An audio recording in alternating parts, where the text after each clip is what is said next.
I wanted to take a moment and give you a closer look at Tychicus Ministries. For some of you, this may be the first time you've heard about this ministry. For others, this may serve to understand a little bit more why we do what we do. Why missions? Isn't there enough to be done here? Let's look at the book of Acts. Luke writes, "But you will receive power when the Holy Spirit comes upon you, and you will be my witnesses in Jerusalem and all Judea and Samaria and to the end of the earth." There is no or in this passage. We're all called to do the work of the ministry. God may not call you to the jungles of Kipling, but we all have a job to do. There's a real hell. It's not imaginary. It's not figurative. And it will take all of us locking arms to reach the nations for Christ. There are roughly 17,000 people groups in the world today. Of that population, 42% are still unreached. The circles in red on this map by the Joshua Project indicate all these unreached people groups. 25,000 people will die each and every day because they don't have enough food. UNICEF tells us there are more than 2 million children forced in prostitution today, 27 million in slavery. Missionary groups seek to bring peace to a region. They not only bring the gospel, which is enough, but they also lead the fight against poverty. They bring medical care to regions, and they seek to eradicate injustices. Much is happening, and it's an exciting time to be alive. Missionary agencies are switching gears, and Westerners are becoming trainers, taking their experience and knowledge to the individuals they brought the Gospels to.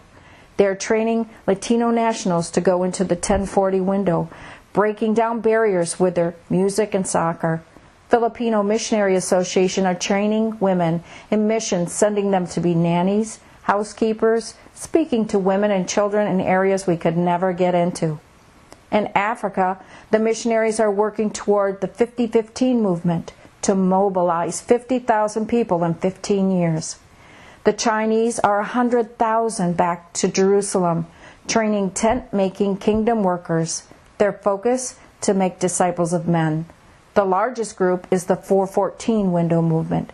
It is called the golden window of opportunity for the global church, reaching the largest population of our world, children, between the ages of 4 and 14. It's an opportunity to transform the world. We talked about the importance of longevity for effectiveness in ministry.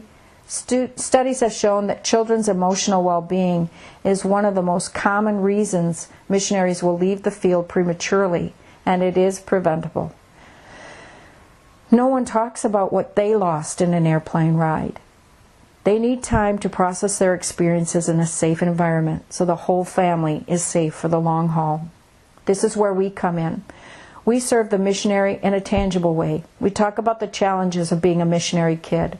Our teams primarily do conferences for the TCKs, Third Culture Kids, while the adults are in their training sessions. We don't assume, because they're missionary kids, that they have a strong faith. We challenge their faith. We give them tools to argue their faith. We believe if we provide a quality program for them, they will begin to serve alongside their parents. They will be able to reach that window that is so crucial. This is an email we received from one of the families we served.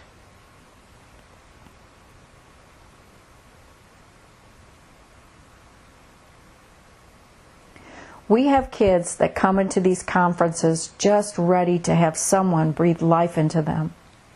Here in America, our youth have access to quality youth programs on every corner. Why shouldn't the missionaries have a quality program once a year? Should the missionaries sacrifice everything, even their children, on the mission field? We not only give them a quality teaching in the Word, but we also do breakout sessions. We train them how to use their passions. We put a camera in their hands, a guitar. We help them to use their gifts for Christ. This not only gives them an excellent training, but it also helps them navigate the challenges of ministry. It provides tools to express themselves in a universal language and break down those cultural barriers. We train the students in music and leading worship. We will collectively lead worship for the main conference. The missionaries rarely get to sing corporately in their heart language. So to come together in a worship service, it is like nothing you've ever seen. Last summer I spent much of my time studying Isaiah. I love the servant songs, the imagery, the prophecies. But when I came on this passage, it has always bothered me. The prophet Isaiah says to King Hezekiah, "And some of your own sons, they shall be taken away, they shall be made eunuchs in the palace of the king of Babylon." Then Hezekiah says to Isaiah, "The word of the Lord that you have spoken is good." For he thought, there'll be peace and security in my days. What? But as I get older, this starts to make more sense to me. You see, King Hezekiah has gotten comfortable. He spent his years tearing down altars, fighting against idolatry. I imagine he was tired of fighting Israel's battles over and over, only to see them become harlots again and again. He stood against the Assyrians. He was living in the past, reveling in his victories, probably licking some of his wound. So when an enclave of foreigners came, he started having some great notoriety. He didn't know they were hostile to his country, so he decided to show off Jerusalem's treasuries, and the prophet Isaiah rebukes him for this. His response was self-serving. As long as he could enjoy comfort and safety in his lifetime, that's all he was worried about. If we live long enough, we'll go through some tough things. Some things may seem incredible to others, but God carried you through the moment. It's easy to say, "Enough, God, haven't I done enough for you?" And we look for a cave off the coast of Ireland to retreat from the whole world like we're the last Jedi. But this is not our reward. It's not our home.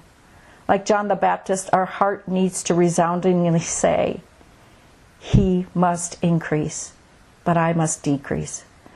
The writer of Hebrews tells us to run the race, casting aside every weight. Hebrews 12, 1 through 2. The work here is not done, and it will take all of us to do it. If God is tugging at your heart to know a little bit more about this ministry, we have 3 teams that we'll be sending this summer to conferences serving around the world. We need team members, prayer warriors, and supporters.